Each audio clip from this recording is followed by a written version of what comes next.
आप इस लाइन में कैसे आए? सबसे पहले तो मैं चाहूँगा कि आप अपनी जो पढ़ाई लाइफ कहाँ पे रही और उसके बाद आपने इसको जॉइन कैसे किया? वो अगर आप को याद है थोड़ा भी, तो मैं चाहूँगा कि आप उसके बारे में बताएँ। तो शुरू-शुरू में जब इस तरह के काम होते थे, जब ये सब फंक्शंस वगैरह आपकी होते थे, एजुकेशन दिल्ली से ही रही या बाहर से? एजुकेशन दिल्ली से ही रही। तो दिल्ली से ही रही एजुकेशन। मेरा एक हम विकासपुरी एक जगह वहाँ रहते थे और वहाँ एक स्कूल था ऑक्सफोर्ड, वहीं से ही रही। वहाँ ओके। से एजुकेशन रही।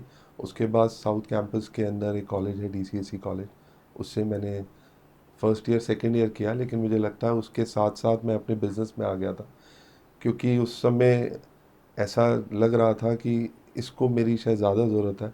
तो ग्रेजुएशन पूरी हुई नहीं हुई, ये आज तक सस्पेंस है, ये आज तक कुछ ज़्यादा क्लैरिटी नहीं है। तो फिर उसके बाद आप अपने बिज़नेस में कैसे जुड़े?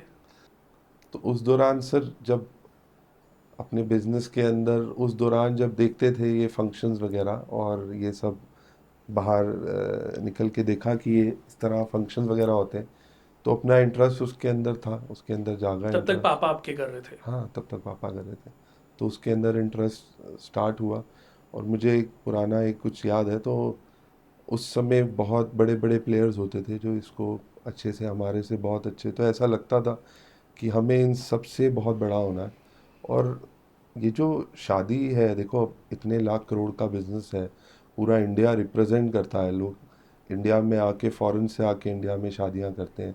द ग्रेट इंडियन वेडिंग्स हम लोग देखते हैं कि इतना बड़ा हो चुका है। तो उस समय ये विजन था कि इसको हम अपने लेवल पे, जो मैं अपने लेवल पे इसको जितना बड़ा कर पाऊँ, जितना अच्छा कर पाऊँ, उसको करा जाए। जिसके लिए समय समय पे जो मैक्सिमम चेंजेस हैं वो लाए गए। और आज जो है ये है। देखो, बड़ा तो नो डाउट कि आपने बनाया है, क्योंकि अगर मैं बात करूं दोस्तों, ये बात होंगी करीबन 2004-5 की।